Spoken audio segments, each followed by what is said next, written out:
Elle aussi très propre. Donc il n'y en a qu'une seule qui était sale. Je ne sais pas trop pourquoi. On verra bien. Ensuite, on peut décoller la culasse. On voit bien que cette culasse a été changée il n'y a pas très longtemps. Parce que ça s'en va tout seul. Alors, ici il y a juste voilà, le capteur de position du vilebrequin qui est à dévisser, c'est tout.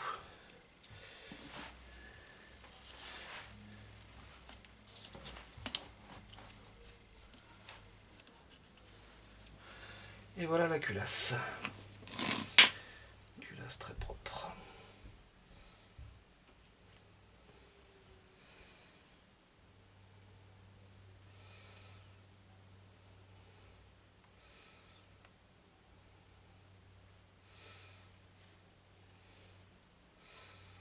Je ne sais pas pourquoi il y a juste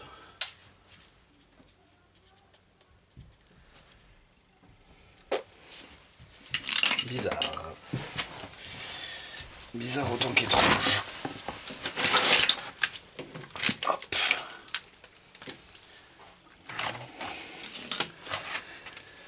Et voilà la culasse.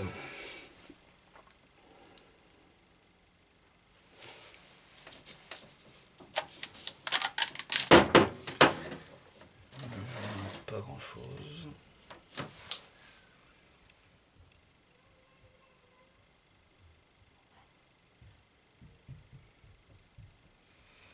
Est-ce qu'ici serait produit un mélange eau-huile? C'est possible, je ne sais pas. Bref, le bloc est en bon état. Je pourrais le conserver comme ça, mais comme j'en ai un autre qui est nettement meilleur, on va le changer. Ah bon, marquez la qualité, si on veut, de la visserie. Alors je sais pas si vous voyez, mais c'est tout rouillé. C'est la première fois qu'on a ça sur une BM.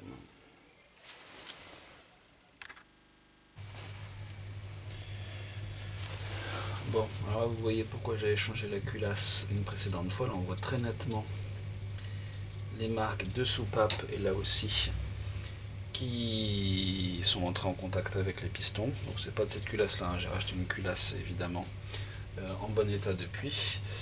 Mais voilà, donc un arbre à cam avait cassé et c'était passé ça. Donc on est là, on va retirer ici le dessus du dégazage du carter. Donc ça je l'ai jamais retiré, mais voilà. À vue de nez, et j'ai raison, c'est du Torx de 30, 4 vis, et on y va.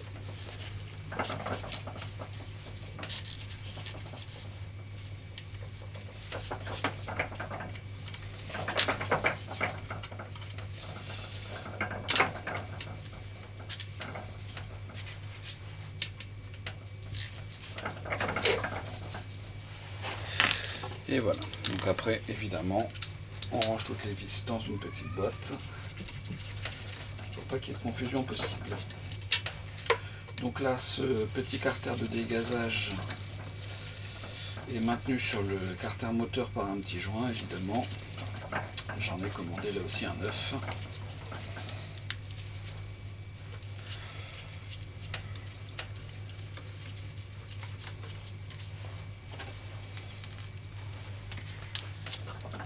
Ah ben ça part tout seul. Le joint n'a pas l'air en trop mauvais état. Quand même un petit peu de boue, de la bouillasse bien dégueulasse là-dedans. Je sais pas trop pourquoi, mais c'est vraiment dégoûtant. Des bouts de je ne sais pas quoi. Burk.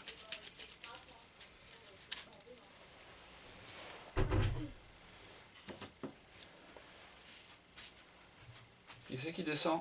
C'est moi. Tu viens chercher quelque chose? Oui, il me faudrait 12 noix. 12 noix? Oui.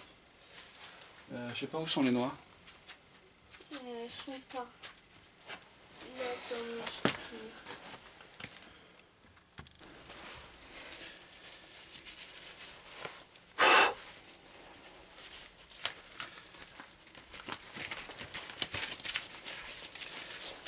Étape suivante, le démontage du carter de pompe à huile. Donc là c'est pas très compliqué, il y a juste plein de vis à retirer. Des vis qui doivent être du Torx 30 gagné. On a l'impression qu'il n'y a que ça sur cette moto.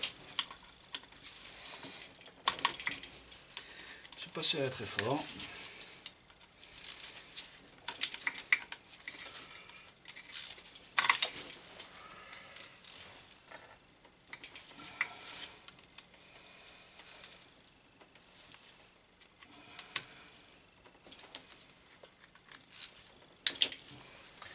Et heureusement parce qu'il y en a beaucoup.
Par contre, je pense que le carter va être bien collé parce qu'il n'y a pas de joint.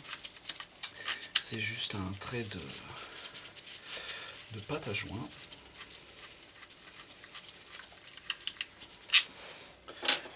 Je me demande si j'aurais pas intérêt à prendre ma visseuse et je pense que c'est ce que je vais faire. Parce que vu le nombre, ça risque d'être un petit peu long. Donc on va chercher la visseuse pour faire le travail.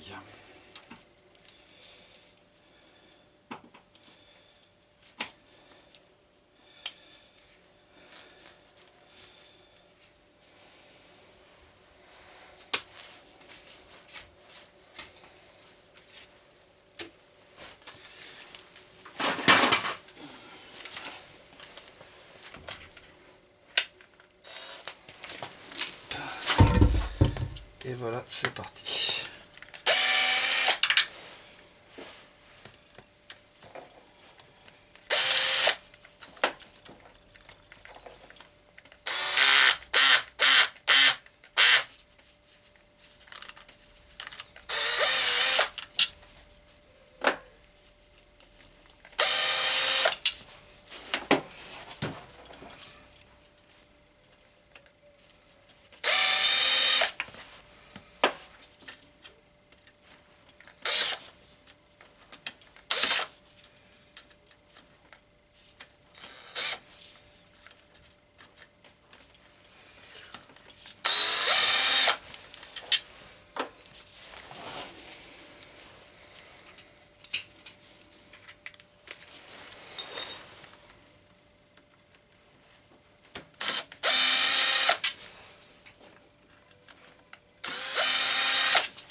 Et voilà.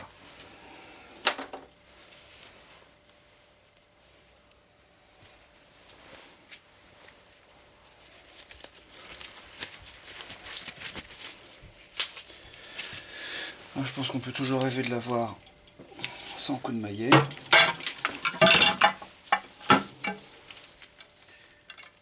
Avec le maillet, ça vient tout seul. Alors, on peut voir dans le fond des bouts de carter de distrib, bon de l'huile dégueulasse mais ça je m'y attendais, et un bout également de roulement Donc ça évidemment, ça sera à nettoyer. Poser ça là en attendant.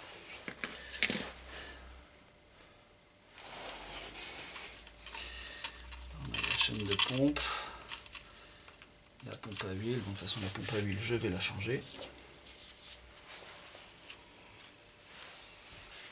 Berk, c'est dégoûtant au possible. Donc ensuite il faut que l'on dévisse la crépine de pompe, même chose qui sera changée parce que j'en ai une en meilleur état.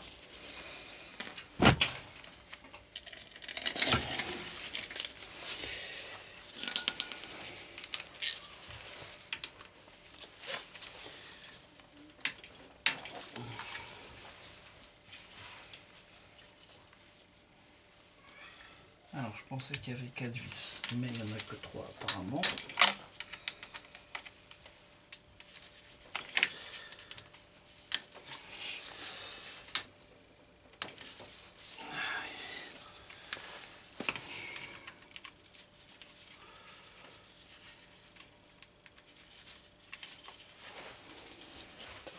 Tac.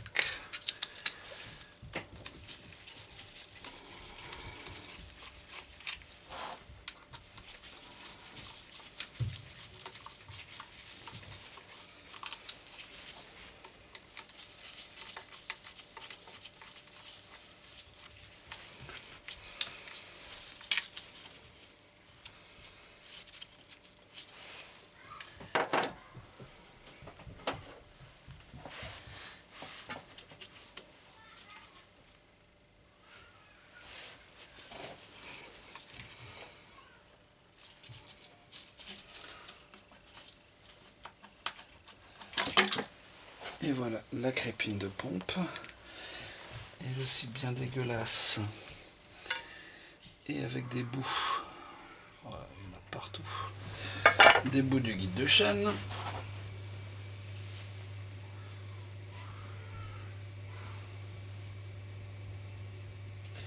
Donc là ce sont des arbres d'équilibrage. Celui-là qui est entraîné par le vilebrequin, celui-là qui est entraîné par l'autre axe.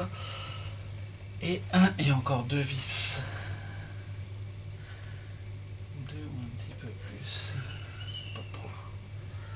Encore des vis à retirer pour retirer la vis de pompe. Pour retirer la pompe. Alors, pour retirer cette pompe, donc a priori elle est maintenue par 4 vis. Ici, il faut sur le côté retirer une petite conduite que l'on voit là. Et pour ça, vous avez un minuscule circlips à retirer. Alors comme j'ai les mains dégoûtantes, je ne vais pas mettre la caméra de ce côté-là, mais il y a un minuscule circlips à retirer. Et ensuite, il faudra faire glisser cet axe pour pouvoir extraire la pompe.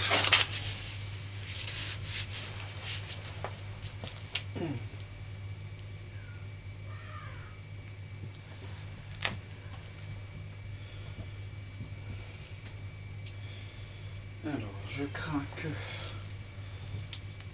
même la pince à circlips la plus fine soit déjà trop grosse. Regardez ça avec une lampe.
Oh, on va juste essayer une plus petite.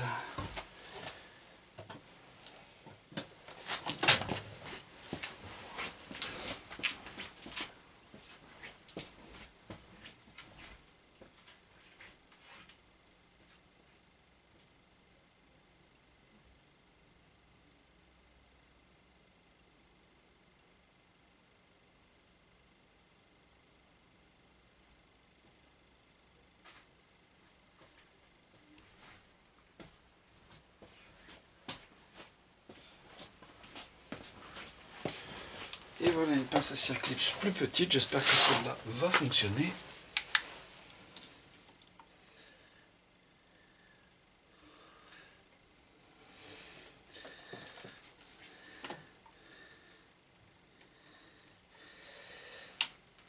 Alors c'est de la crotte cette pince, mais elle a la bonne taille. Yes. Voilà le petit circlips. Et derrière, il faut réussir à avoir la conduite d'huile.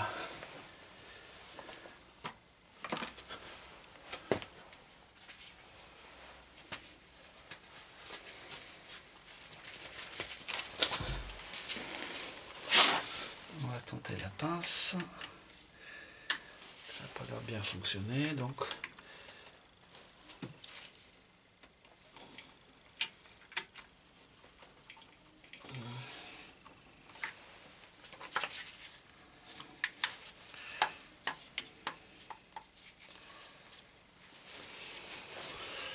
et ben.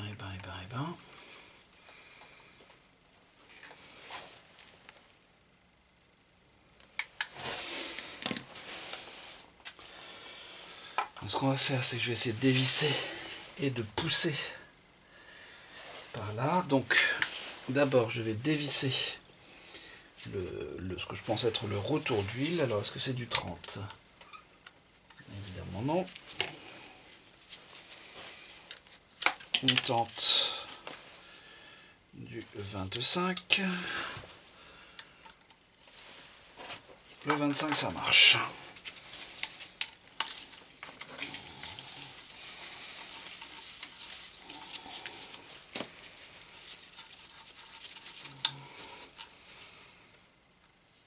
Hop.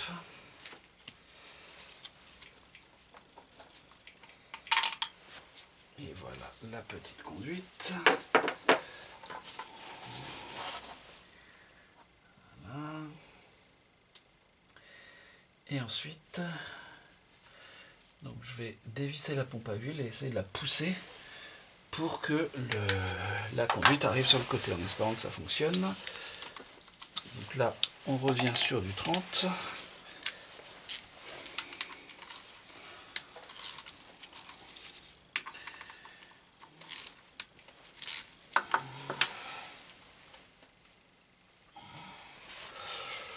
Et donc l'autre côté, voilà.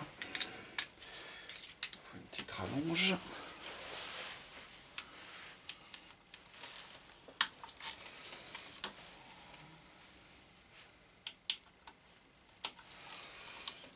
Évidemment, ça serait beaucoup trop simple si les vis étaient symétriques. Ça serait trop facile d'aller les chercher. Donc évidemment,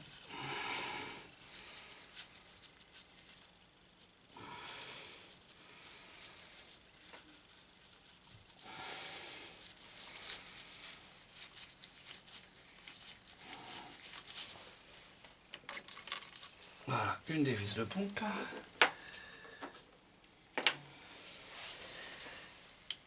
Viens par ici, toi. Le numéro 2 arrive.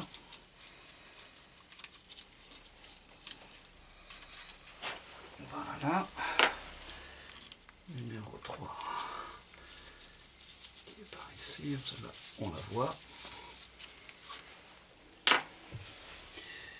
Et numéro 4.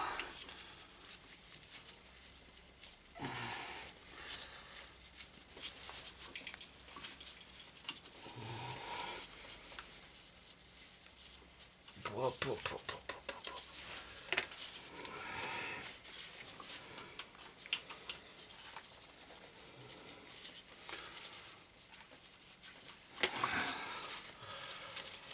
Et voilà, numéro 4.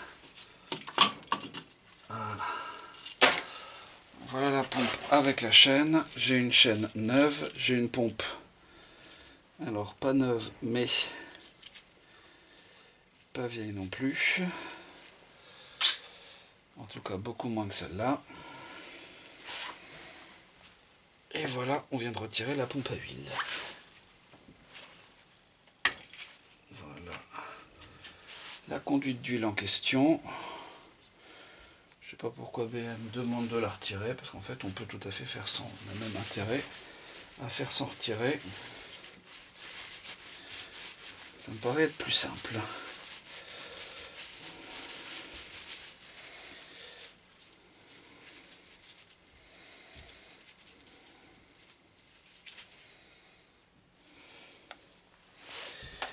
Et voilà.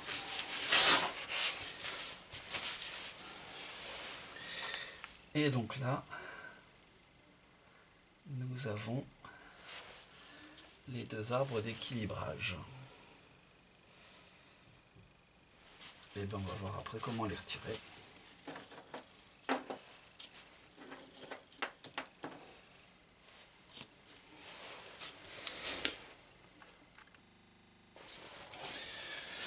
Et donc c'est parti pour retirer les deux arbres d'équilibrage. Donc on va commencer par celui-là qui est le plus haut, qui est celui qui est entraîné par l'autre, et après on retirera l'autre qui est entraîné lui par le vilebrequin. Donc pour ça il nous faut, oh miracle, du torx. Alors où est-ce que j'ai mis ma rallonge avec la bonne douille?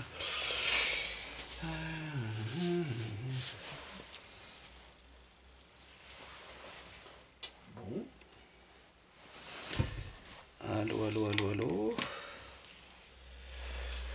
Donc tout à l'heure j'avais une rallonge avec, elle est là, une douille de 30.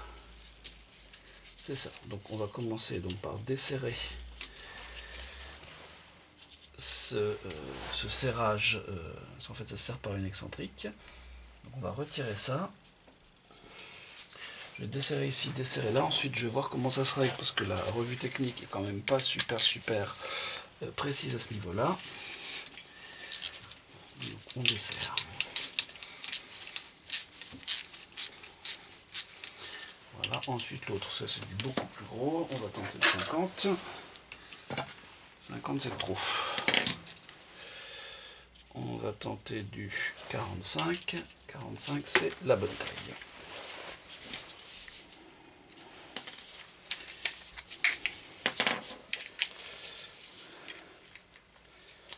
Donc, Torx 45 ici. Alors, évidemment à terme on peut tout dévisser de toute façon. Voilà. Et ensuite cet arbre d'équilibrage, il se visse et se dévisse, et vous voyez qu'il y a des crans. Donc il faut simplement un gros tournevis pour ça.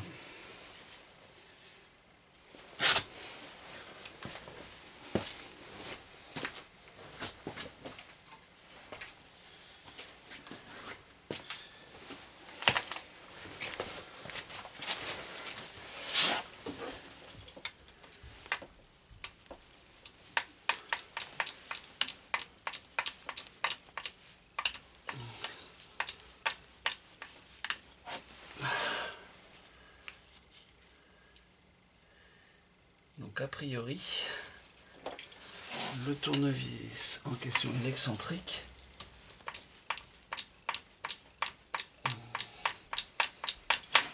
D'accord. Ok.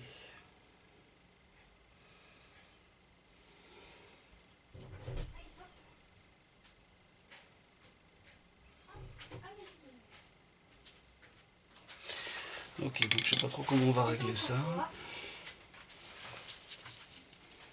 C'est juste pour te demander un tout petit truc. Oui, je t'écoute.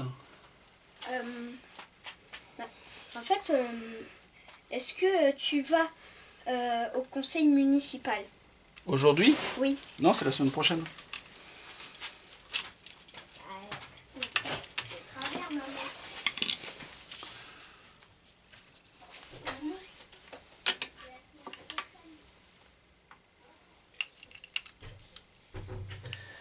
Et donc, en voilà.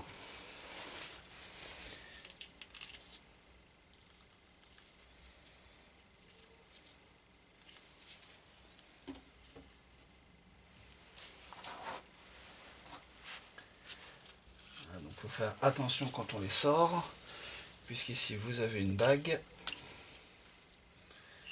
Et de l'autre côté aussi. Alors, les excentriques se démontent complètement.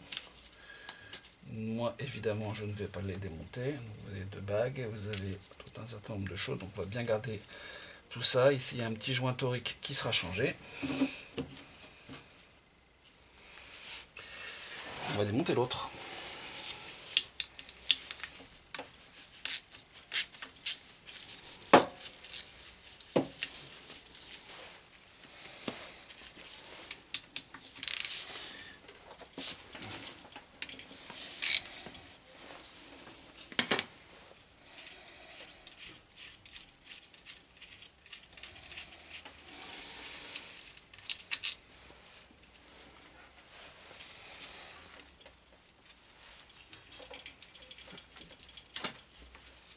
Youpi.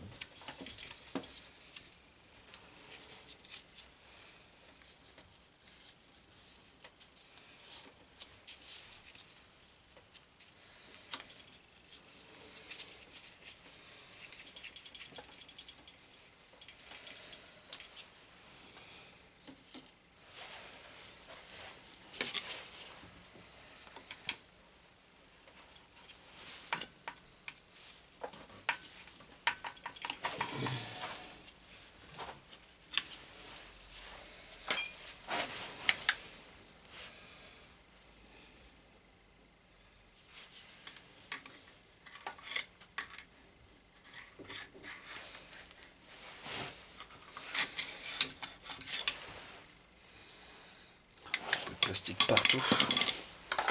Bon, alors a priori,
eh ben chouette.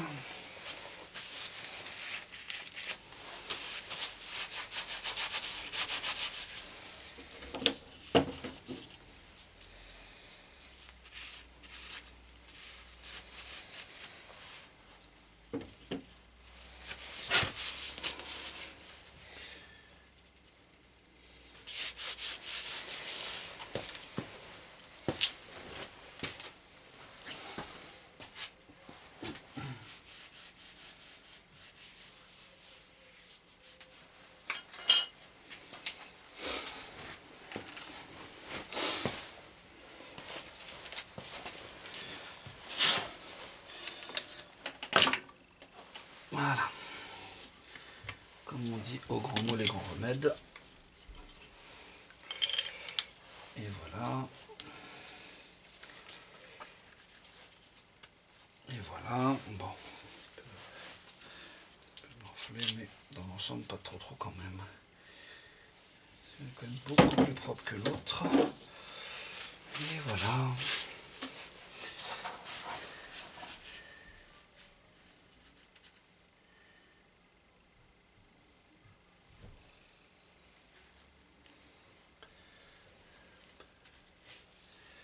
Et voilà, et on dira que ce sera tout pour aujourd'hui.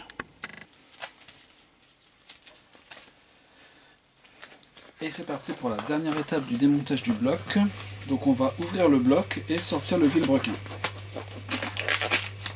Le vilebrequin, les pistons et ainsi de suite. Pour ce faire, la première chose à faire, c'est de dévisser ce petit couvercle ici. Donc il sera sûrement relativement tenu fortement puisque donc vous avez 4 vis, il y a un joint torique et en plus c'est collé à la pâte à joint.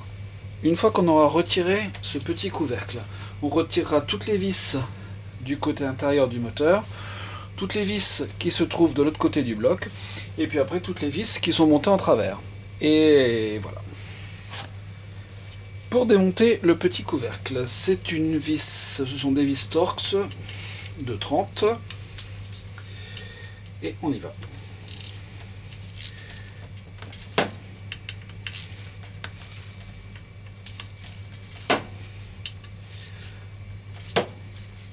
Ça se démonte a priori facilement. Vous avez des vis avec des rondelles, je les nettoierai. On va les remonter.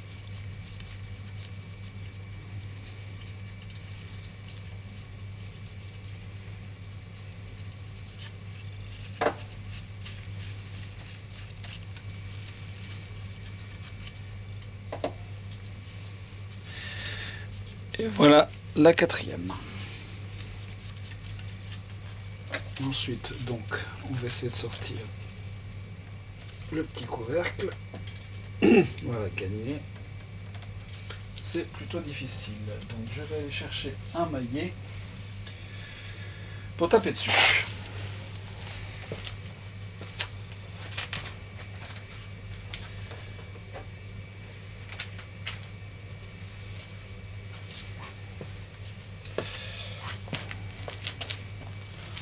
Et voici le maillet.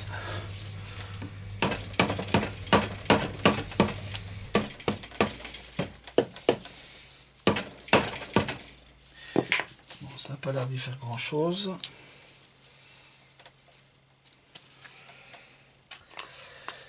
Bon, on va faire quelque chose que j'aime pas trop, c'est-à-dire qu'on va y aller au tournevis.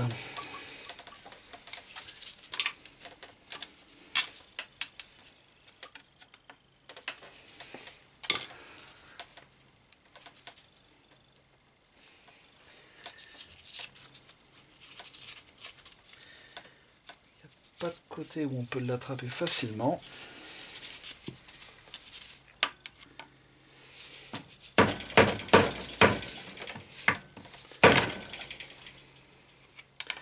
Je voudrais pas l'abîmer.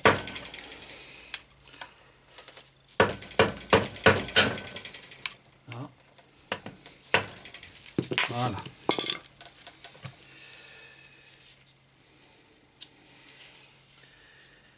Il y avait juste un tout petit peu de pâte à joint pour le coller.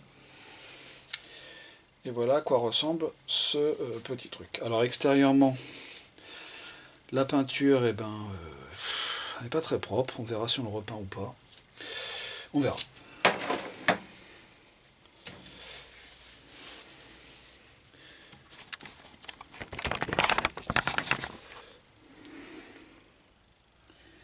Et donc on voit le bout du vilebrequin. Ensuite, on va déposer toutes ces vis là. Puis après on retournera l'engin.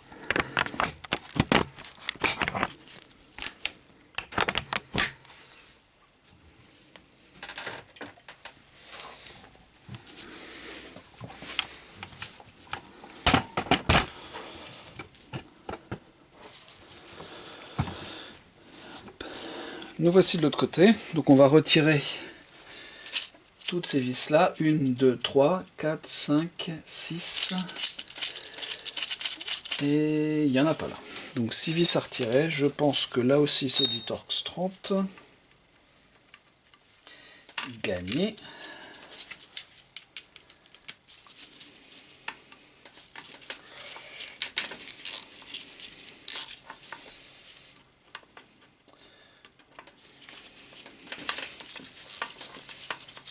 Donc les vis sont bien rouillées, mais j'en ai d'autres.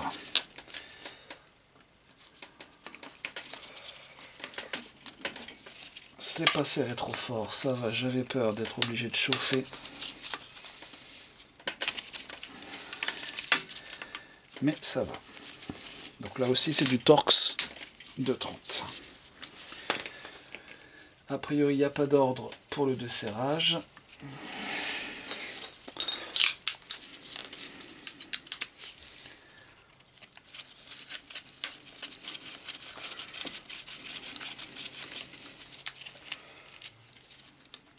C'est bien sale, la peinture du bloc elle est bien attaquée. Bon, de toute façon là, vu la tête, hein, la visserie et tout ce côté là du bloc, ça a bien souffert.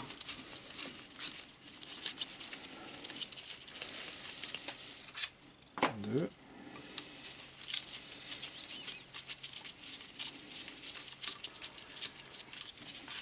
Trois. Celle-là, elle n'est pas simple à retirer.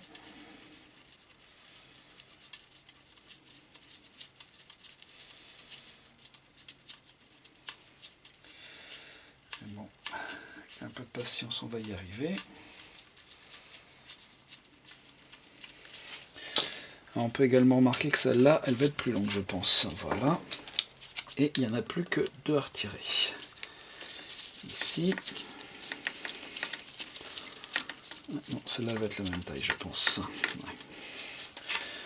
Donc il y a les vis du dessous qui sont plus longues et les vis du dessus, entre guillemets, enfin, dans cette configuration-là, qui elles sont un peu plus courtes. Ici. Je sais pas d'où elle vient. Donc voilà pour ce côté-là.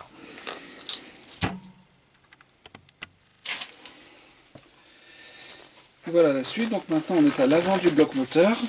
Il y a là aussi pas mal de petites vis à retirer, plus le capteur de position du vilebrequin qui en fait permet l'allumage.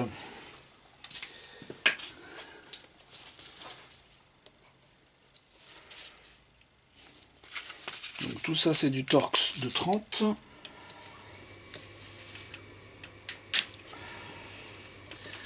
En tout cas, si ça n'en est pas, ça y ressemble étrangement.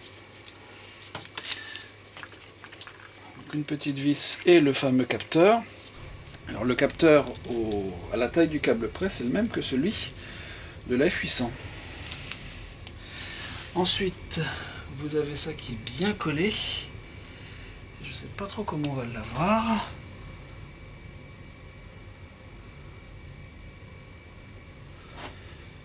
Ah si. Ça se dévisse comme ceci.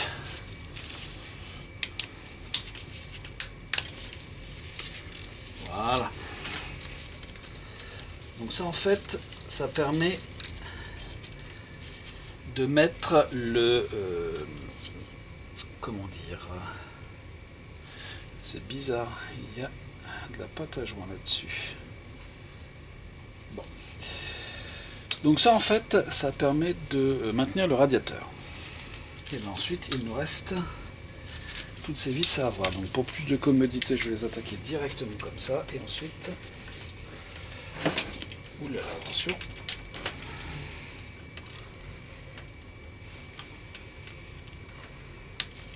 Une fois qu'elles seront débloquées, je les prendrai au tournevis. Tournevis Torx 30 bien sûr. Alors là on voit qu'il y a eu une petite fuite d'huile à un moment donné parce que c'est quand même super sale.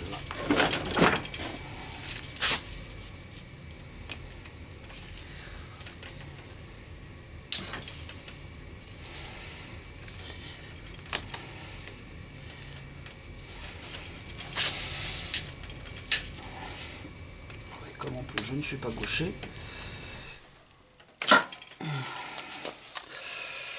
et bien c'est pas facile. On va peut-être mettre un petit coup de nettoyant. Il n'y en a plus et j'en ai pas là sous le coude. Bon.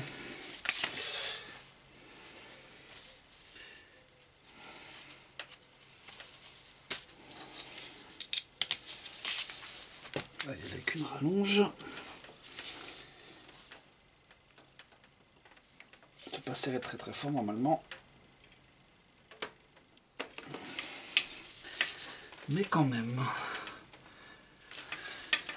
Faut que je maintienne le bloc. Que je dévisse.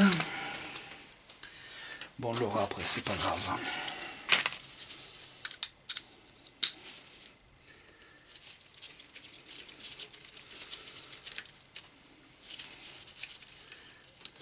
Voilà, j'ai racheté de la visserie. Ça ne devrait pas être un gros souci.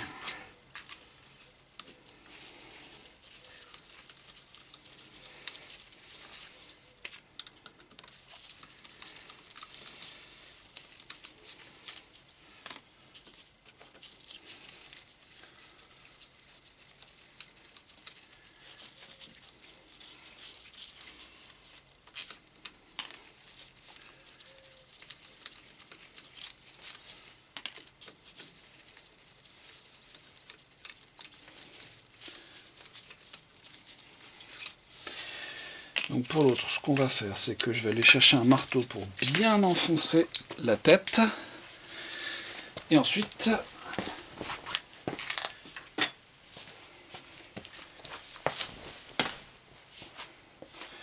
une fois que la tête va être bien enfoncée, ça devrait être plus simple de la retirer correctement.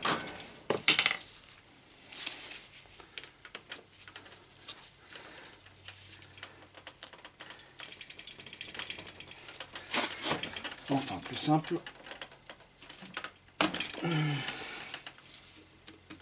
Parfois c'est vite dit. Non, c'est bon.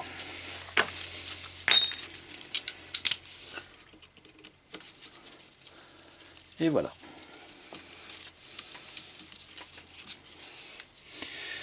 Et c'est une vis plus petite. Donc là aussi, il y a des vis plus courtes. Ces quatre-là et des vis plus longues, celle du dessus. Plus donc cette vis un petit peu spéciale qui permet de positionner une petite tige qui maintient le radiateur. Et donc voilà, on a presque terminé. Maintenant, il n'y a plus qu'à retirer des grosses vis qui se trouvent dans le fond et qui maintiennent les deux parties du bloc bien ensemble.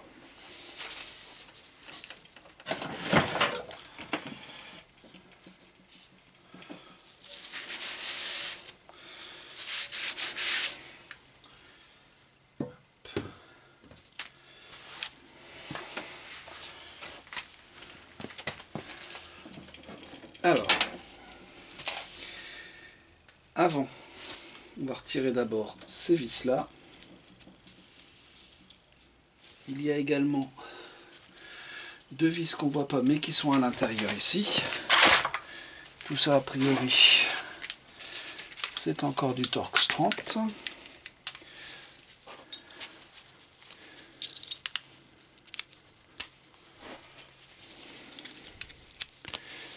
Vous avez une vis qui est ici.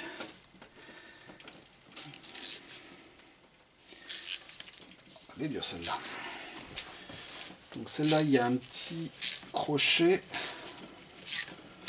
sur lequel se maintient la durite d'embrayage. Enfin, la durite, oui, pour le récepteur d'embrayage.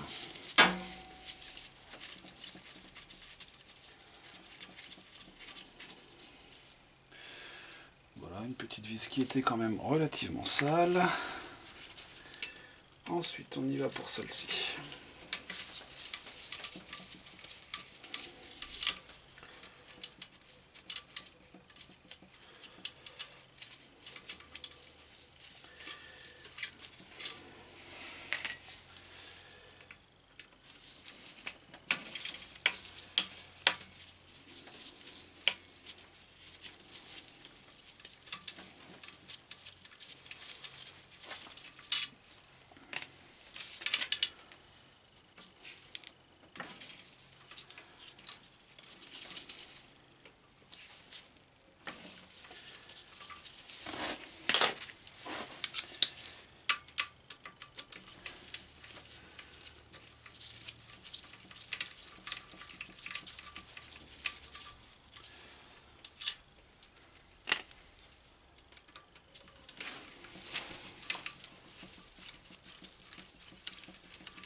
Et voilà, et on va essayer d'avoir donc les deux vis qui se trouvent à l'intérieur. Alors, donc elles sont bien cachées, elles sont là. Vous avez une ici et une juste là. Et ça aussi, évidemment, comme toutes celles qu'on a prises, c'est du Torx 30.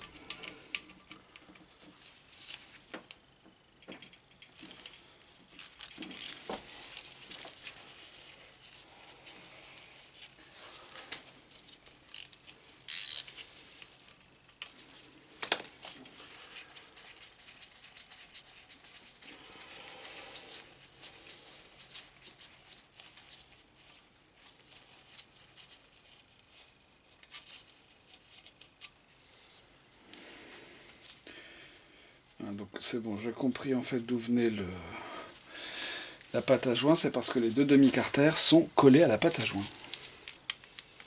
Et la deuxième est ici.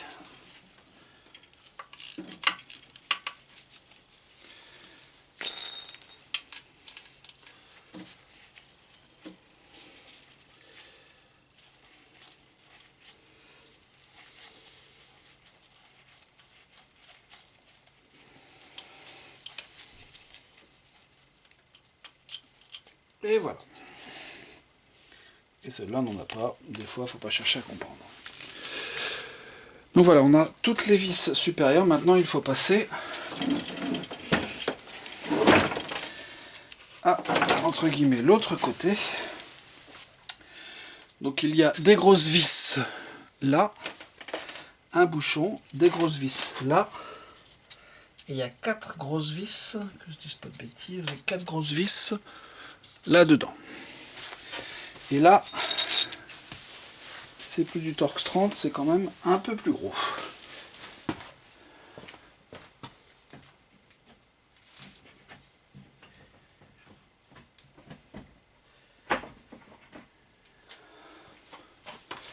Alors, j'essaye du 45, où c'est loin d'être assez gros.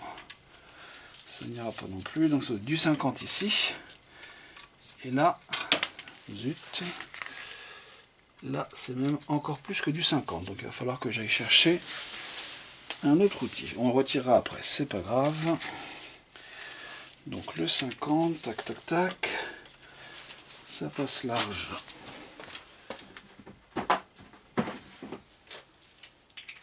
Je prends ma clé et allons-y pour le démontage.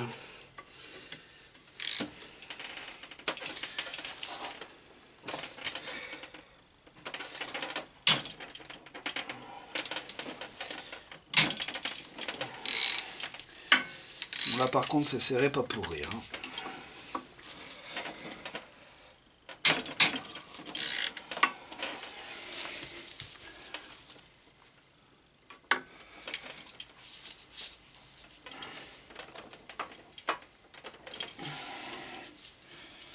Finir de retirer ces deux là.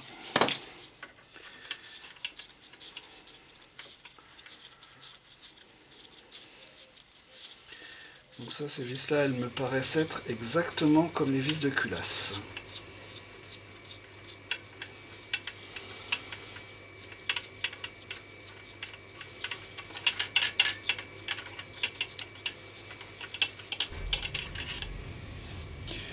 Ouais, elles y ressemblent quand même.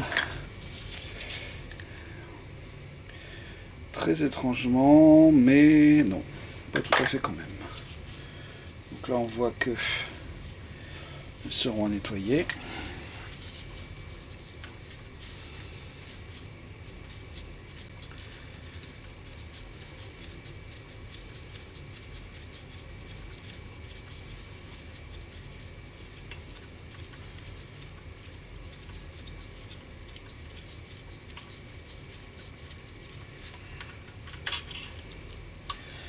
Et en voici une deuxième.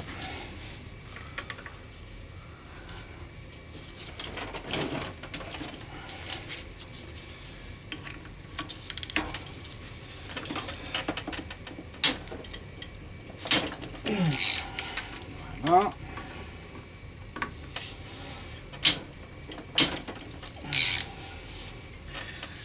Voilà. Et le 3.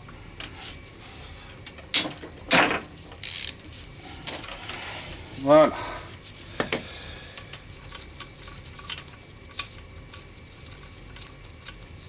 Et a priori derrière le bouchon il y a encore une vis. Enfin d'après ce que j'ai cru comprendre dans le manuel d'atelier.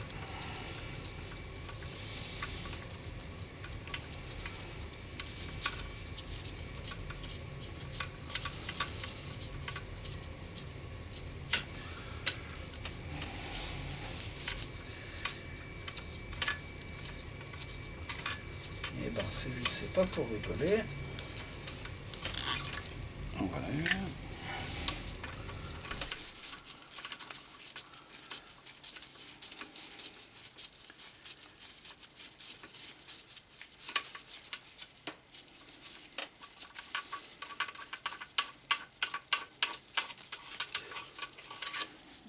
Voilà.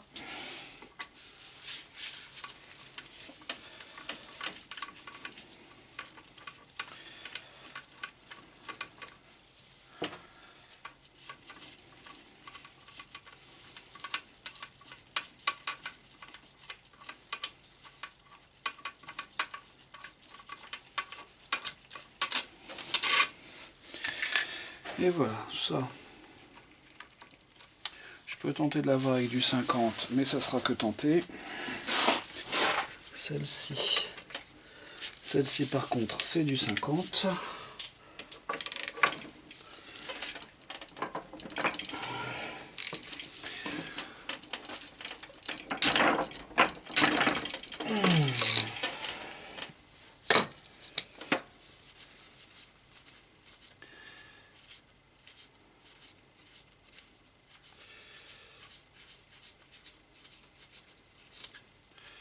Il y aura aussi ça à retirer.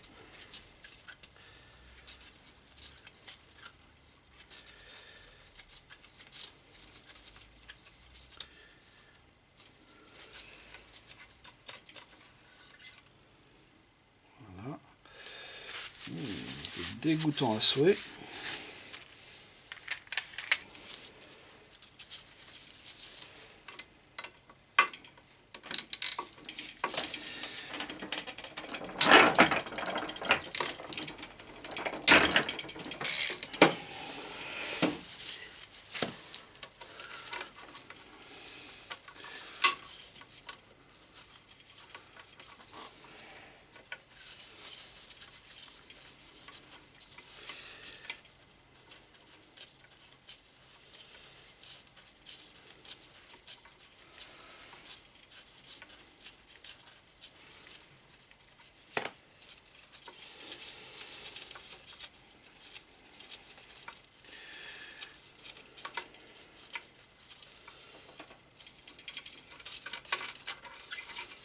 Et voilà une deuxième.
Et la dernière. Et voilà les 4 vis. A priori, il ne faut pas les remonter. On verra bien ce qu'on fait. Il ne faut pas les remonter. faut mettre des neuves.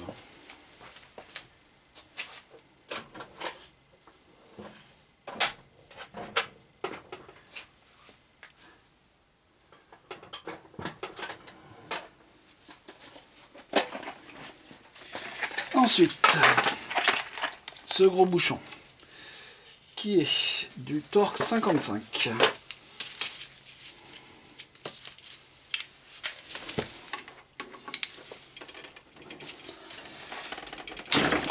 Oh la vache, lui aussi était bien serré. Et il est parti tout seul. Alors normalement c'est un bouchon avec un joint torique. Peut-être avec un joint métallique, je sais plus. Et bien c'est un bouchon, mais on ne voit pas de joint. Ah si. Voilà, un bouchon avec un joint métallique. Normalement j'ai commandé tout ça. Et la vis, c'est à nouveau du Torx 50. Et c'est la dernière. Alors pourquoi avoir caché une vis sous un bouchon? Je vois pas bien l'intérêt.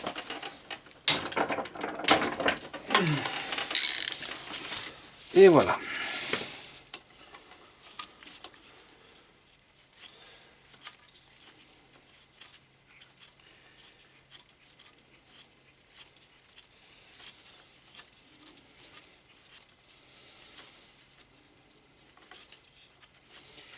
Il y a le bouchon nulle part. Pourquoi en avoir un mis là, mis un là?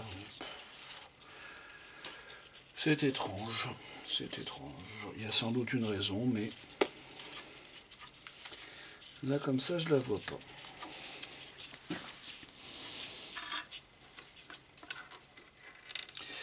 Alors cette vis est pleine d'huile, donc voilà. Bon. Alors j'avais cru comprendre qu'il y avait une vis avec un épaulement, mais elles sont toutes absolument identiques. Donc, ouais, l'épaulement est un petit peu plus marqué, mais enfin rien de vraiment passionnant. Alors après, en fait, le vilebrequin est maintenu en place par les deux carters. Donc si j'ouvre comme ça, on risque d'avoir un petit souci. Donc ce que je vais faire,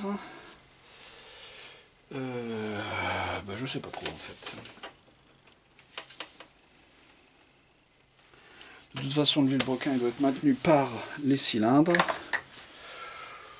Donc allons-y. Hein.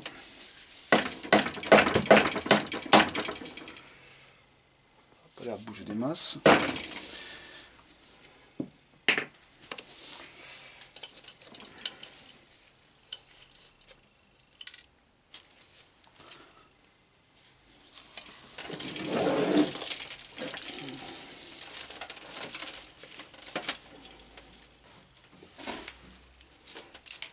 Voilà, logiquement. Bon, c'est pas mal, ça tient tout seul là. Donc le moteur est à l'envers et je vais essayer de dégager ça. De toute façon, là je peux y aller gaiement, c'est la partie que de toute façon je ne réutiliserai pas.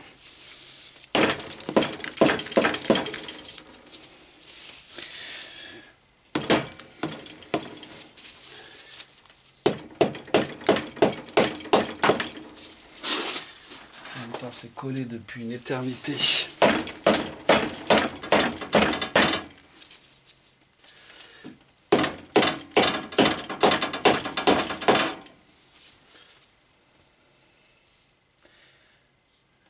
Pas l'air de bouger des masses. Hein.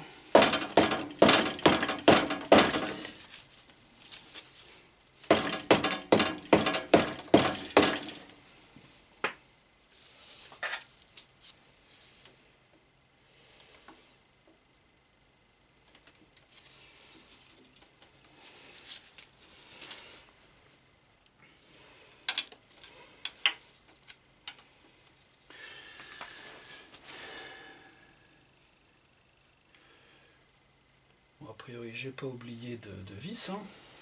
Il pourrait y avoir ça aussi. Mais on ne dirait pas. On va juste taper plus fort.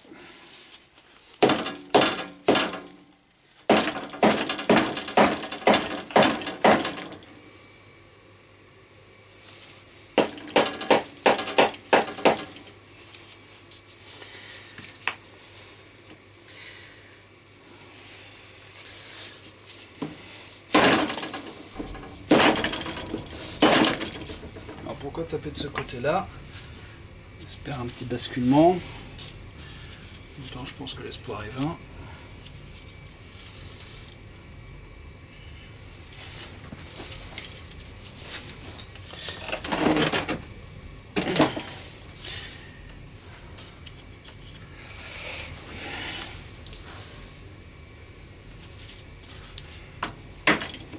Comme je ne le réutiliserai pas, allons-y. Gaiement.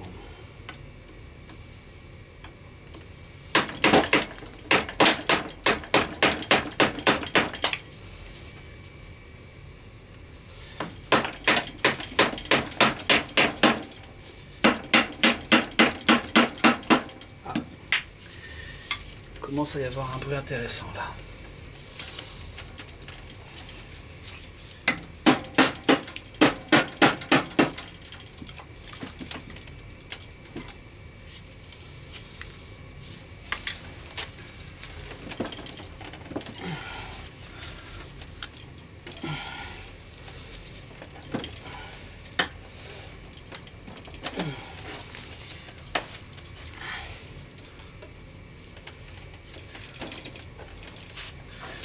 J'ai oublié une vis. Non, ça n'en a pas l'air.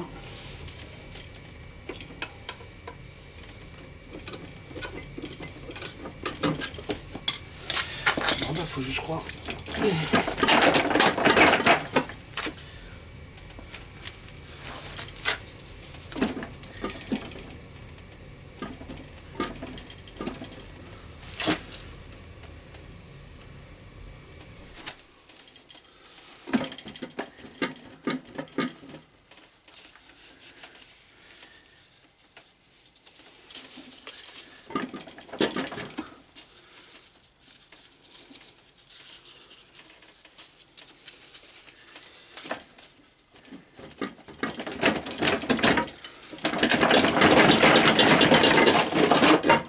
Non.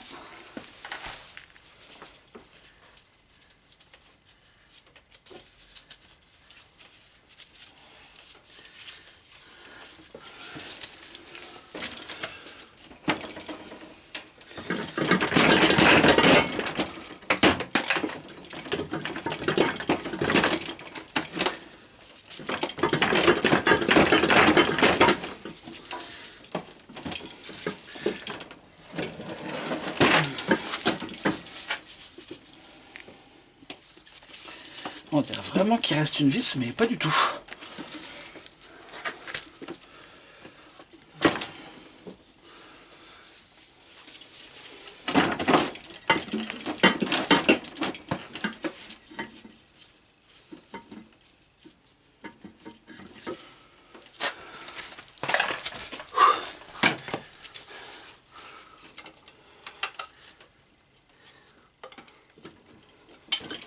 Voilà.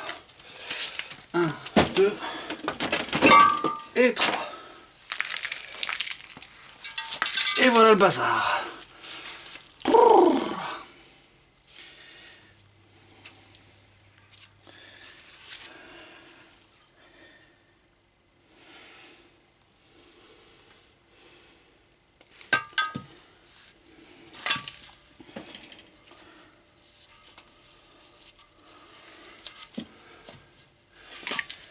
Et voilà le carter. Voilà les coussinets de Vilebrequin qui sont, ma foi, en bon état. Le Vilebrequin est là, donc il faudra retirer les bielles. Le Vilebrequin me paraît lui aussi être en bon état. Par contre, un petit bout de merdouille un peu partout. On verra ça.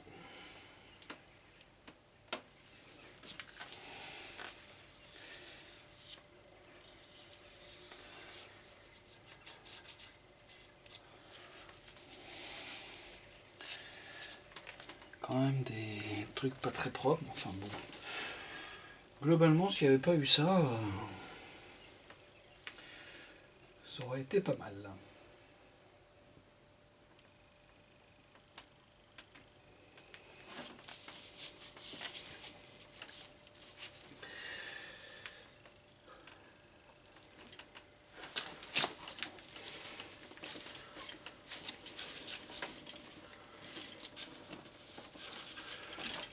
quand on le fait tourner,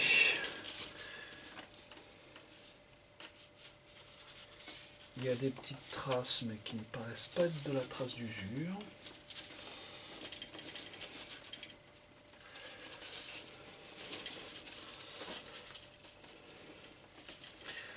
On fera un bon nettoyage complet et ça sera très bien. Et ben on va s'arrêter là pour aujourd'hui.